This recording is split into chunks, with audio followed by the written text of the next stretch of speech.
There we go, another week, another harvest, and midsummer is always kind of a bit of a lean period for us. We've got so much ground dedicated to winter, autumn and spring crops now that we don't have that much for summer, and obviously summer stuff is only just coming on stream. So I hesitate to call it like a hungry gap because it's not.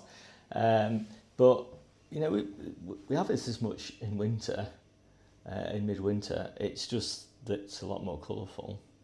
Anyway, let's take a quick look. So yeah, these are the potatoes. I'll actually just cut one open so you can see what they're like inside. These have been a really big hit. Everybody really likes those. So a few white potatoes as well. I don't know the variety of these.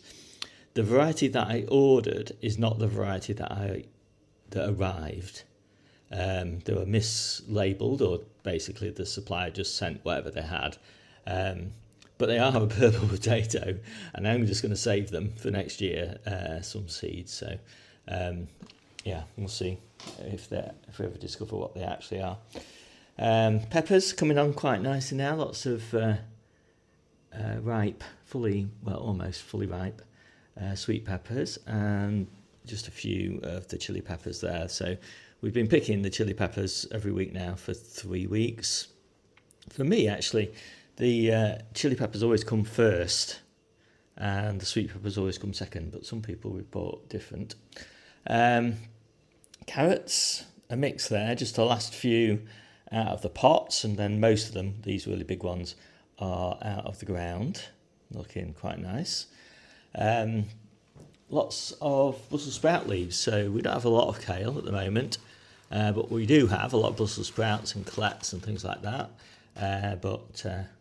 So that's Pentland Brig, they're Brussels sprouts, they're little pups off the red cabbages, and obviously that's a red cabbage. So that's enough brassicas really in summer.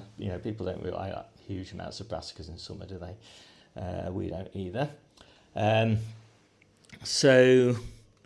These are the first pick actually of the summer beetroot. So we've had the spring beetroot, and actually I just cleared out the boxes that contained the storage beetroot, and we had one left, and that's it. And actually it's not bad. I mean, it's firm, it's pretty good. I expect it's a bit dry, but it's going to get cooked, it'll be fine. And that was the last of the spring beetroot, so the white ones. And just a few scrappy onions. As I always say, we just eat the scrappy onions at this time of year, saving all the good onions for later. I haven't been down the allotment every day, and as a result, the summer squash or courgette styles are huge. And I normally pick them a little bit smaller than that, but as I say, you have to do that every day.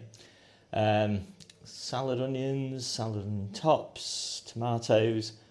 That's about half the tomatoes that are ready at the moment, but we're not going to process the other half today. These are just for the salads. So I just leave them on the plants until we're ready to process them. Cucumbers actually stalled a little bit. So normally we have a few more cucumbers than that, but anyway, just what it is. There's enough there for the immediate family. And as I say, we just, again, normally just pick strawberries to eat fresh. We're not processing them into jams and things this year because we've got quite a few pots of jam from last year still. We don't have a lot of jam, to be honest. So, celery, leeks, some mighty leeks actually. So these are the Hilari summer leeks. A little bit of rust on those, you can see. But, otherwise, really nice. And all of the salad bases, and as every week, I'll just process those and add all the sprinkles on top. And I think we'll call it a day.